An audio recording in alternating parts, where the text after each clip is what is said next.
Hello my dear friends, कैसे हैं आप सब। मैं उम्मीद करता हूं आप सब बहुत अच्छे होंगे।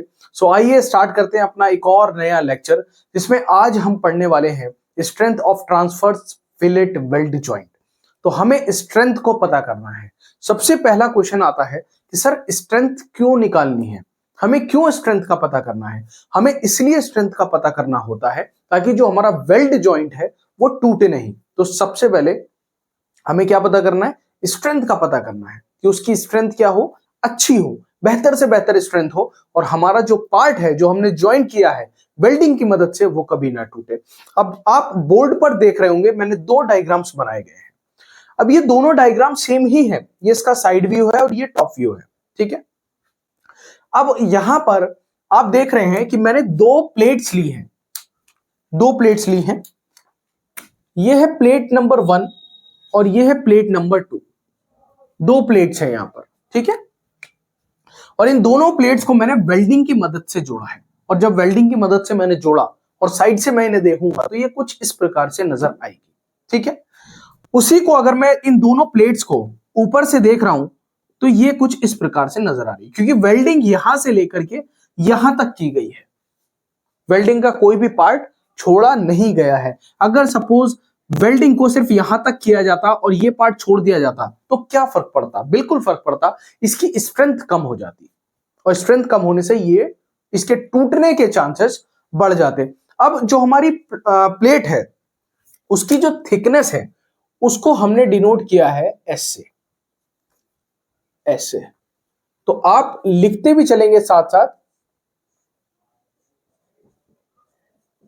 थिकनेस ऑफ प्लेट, ठीक है। जो प्लेट की मोटाई है उसको किससे डिनोट कर रहे हैं हम, एस से डिनोट कर रहे हैं यहां पर, ठीक है। आगे देखते हैं, एक और चीज आ जाती है, ये जो एरिया है इसको यहां तक हमने एस डैश से डिनोट किया है, एस डैश से रिप्रेजेंट किया है। इसको बोलते हैं leg of weld, leg of weld, जो कि क्या है, एस डैश है।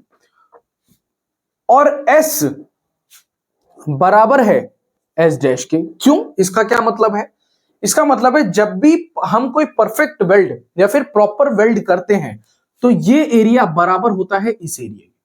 अगर ये एरिया गड़बड़ है, इस एरिया के बराबर नहीं है, तो आपका जो वेल्ड है वो प्रॉपर या फिर परफेक्ट की कैटेगरी में नहीं आएगा। तो हम इसमें मान के चलते हैं कि हमने इसमें एक प्रॉपर और एक परफेक्ट वेल्ड किया है, तो एस बराबर है एस डैश के। अब लेंथ ऑफ फिलेट,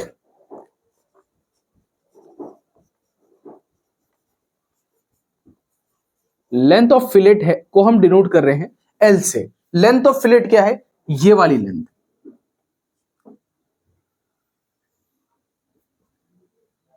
तो यहां से यहां तक जो है इसको हमने एल से रिप्रेजेंट किया, ठीक है, एल से डिनोट किया। अब आगे देखते हैं, अब हम क्या करेंगे, इन दोनों प्लेट्स पर टेंसाइल लोड लगाएंगे। कौन सा लोड लगाएंगे, टेंसाइल लोड लगाएंगे। सपोज देखिए मैंने इन दोनों प्लेट्स को लैप जॉइंट बनाया हुआ है और दोनों को वेल्ड करके जोड़ा हुआ है। अब इन दोनों प्लेट्स को अगर मैं अलग करूंगा तो यहां पर मैं टेंसाइल लोड लगाने की कोशिश करूंगा। अब हमें यह निकालना है कि हम कितने एरिया में वेल्ड करें कि हमारा जो वेल्ड है, जो हमारा जॉइंट है, वो ना टूटे। तो हमें क्या पता करना है, हमें एरिया पता करना है। अब हम सब जानते हैं टेंसाइल स्ट्रेस का formula, load per unit area, load per unit area. तो लोड हमें नोन है, जो लोड है ये तो हमारे लिए नोन है ना, हमें पता है, हमें क्वेश्चन में गिवन होगा कि हम कितना लोड लगा रहे हैं। सिग्मा टी स्ट्रेस हम पता कर लेंगे मटेरियल के अकॉर्डिंग, भाई हर मटेरियल का अलग स्ट्रेस क्राइटेरिया होता है, ठीक है, वो हम पता कर लेंगे। हमें पता क्या करना है, हमें पता करना है एरिया। तो ए हमें फाइंड करना है, एरिया यहां पर हमें फाइंड करना है। इसको मिनिमम एरिया भी बोलते हैं। तो ये मिनिमम एरिया हमें फाइंड आउट करना है। अब देखो मिनिमम एरिया फाइंड आउट कैसे करेंगे, इसी से निकालेंगे। हम क्या करेंगे, इन दोनों पॉइंट्स को आपस में जोड़ देंगे। ये जोड़ दिया तो यहां पर आप देख पा रहे हैं कि एक राइट एंगल बनकर के तैयार हो रहा है, ठीक है। अब इस राइट एंगल को हम साइड में बनाएंगे, इसको आप नोट कीजिए। देखिए यहां तक किसी को कोई दिक्कत नहीं आनी चाहिए, यहां तक सब कुछ बहुत आसान है, और यहां तक अगर आपने समझ लिया तो अब और भी ज्यादा आसान है। मैंने क्या किया, इस ट्राइंगल को बाहर बना लिया, ये, और बाहर कुछ ऐसा एरिया भी है, ठीक है। तो ये जो एरिया है ना, ये बाहर वाला, इसको बोलते हैं रीइंफोर्समेंट एरिया। रीइंफोर्समेंट, रीइंफोर्समेंट क्या होता है? रीइंफोर्समेंट का मतलब होता है एक्स्ट्रा एरिया, जो कि क्या करता है, स्ट्रेंथ को प्रोवाइड करता है। ऑल दो हम क्या कर सकते थे भाई, यहां पर ग्राइंडिंग भी तो कर सकते थे ना, वेल्डिंग किया हमने, ग्राइंडिंग कर दी, इसको प्लेन कर दिया, लेकिन हम नहीं करते। क्यों नहीं करते? क्योंकि ये एरिया भी कहीं ना कहीं इसको स्ट्रेंथ प्रोवाइड कराता है। अब हम इसमें क्या करते हैं, एक मिनिमम एरिया निकालते हैं, जो सबसे छोटी लाइन होगी। देखो यहां से अगर मैं एक लाइन बनाऊं, तो यहां से ये लाइन बड़ी है, ये उससे भी बड़ी है, ये और भी बड़ी है, सबसे छोटी लाइन जो आएगी वो मिडल में ही आएगी। तो इस लाइन को हम यहां पर बना लिया हमने, ठीक है। और इसको टी से रिप्रेजेंट करते हैं, टी से रिप्रेजेंट करते हैं। टी क्या होता है? टी होता है throat thickness. T is equal to throat thickness, इसको नोट कीजिए। टी होता है थ्रॉट थिकनेस। थ्रॉट थिकनेस को हम बोलते हैं मिनिमम थिकनेस। मिनिमम थिकनेस भी इसको बोला जाता है। मिनिमम थिकनेस का मतलब क्या है कि हमारा जो मटेरियल है वो सबसे पतला यहीं से है, मतलब कि अगर टूटेगा तो यहीं से टूटेगा। भाई बॉडी में सबसे पतली उंगली ही होती है, अगर इसको तोड़ोगे, सबसे पहले सबसे आसान क्या है, उंगली तोड़ना सबसे आसान है, ठीक है। तो ये क्या है, ये मिनिमम थिकनेस है, ये मिनिमम थिकनेस है।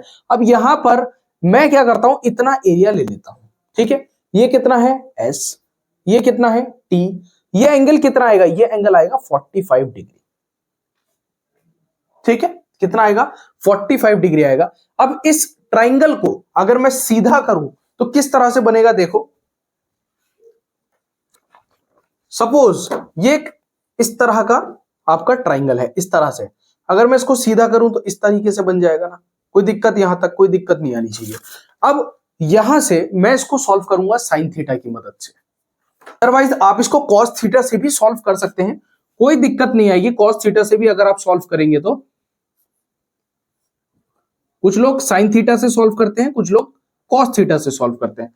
लास्ट में 1/√2 ही आएगा, और 1/√2 की वैल्यू भी 0.707 ही होती है, तो वो बराबर ही आ जाएगी आपकी, ठीक है। ये आ गई टी। अब साइन थीटा, साइन थीटा हम सबको पता है क्या होता है, परपेंडिकुलर अपॉन हाइपोटेनियस, सबको पता है। अब एंगल के सामने वाली साइड क्या होती है, परपेंडिकुलर, और हाइपोटेनियस क्या हो गया, ये। अब यहां से अगर मैं टी की वैल्यू निकालूं तो आएगी एस साइन थीटा, ठीक है। और थीटा हमें बिल्कुल पता है कि थीटा की वैल्यू कितनी दी है, 45 डिग्री, तो पुट कर देंगे T is equal to S sine 45। Sine 45 की वैल्यू होती है 0.707, तो टी 0.707 एस, ये आ गई टी की वैल्यू। अब इसका अगर मैं एरिया निकालूं, इसका एरिया कितना आएगा, तो इसकी थिकनेस कितनी है, टी, और ये लंबाई कितनी है, एल, तो लंबाई गुणा चौड़ाई, तो एरिया कितना आएगा, टी इंटू एल। अब इस एरिया को मुझे फाइंड आउट करना था, टी की वैल्यू मेरे पास आ चुकी है, तो इस फॉर्मूले में पुट कर दूं, ए इज इक्वल टू टी कितना है, 0.707 एस इंटू एल, ये हमारा एरिया का फॉर्मूला आ गया, जिसको हम बोलेंगे मिनिमम एरिया। ये हमारा मिनिमम एरिया का फॉर्मूला आ चुका है। अब हमें क्या करना है, इसी फॉर्मूले की मदद से लोड का फॉर्मूला पता करना है। लोड का फॉर्मूला कैसे निकालेंगे भाई, टेंसाइल स्ट्रेस का हमारे पास फॉर्मूला है, उसी में क्या करेंगे, पुट करेंगे इस एरिया की वैल्यू। देखो इस फॉर्मूले को बचा लेते हैं बस। टेंसाइल स्ट्रेस का फॉर्मूला है लोड पर यूनिट एरिया, हमें लोड पता करना है, ठीक है, तो क्या करेंगे, सिग्मा टी इंटू ए बराबर होगा पी के। अब यहां मैं अगर एरिया की वैल्यू पुट कर दूं, इसको मैं इस तरीके से भी लिख सकता हूं, कोई दिक्कत नहीं होनी चाहिए। कुछ बुक में ऐसे लिखते हैं, कुछ बुक में ऐसे लिखते हैं, ठीक है। सिग्मा टी, एरिया का फॉर्मूला क्या आया, 0.707 एस इंटू एल। ये आपका लोड का फॉर्मूला आ गया, किसके लिए, सिंगल फिलेट के लिए।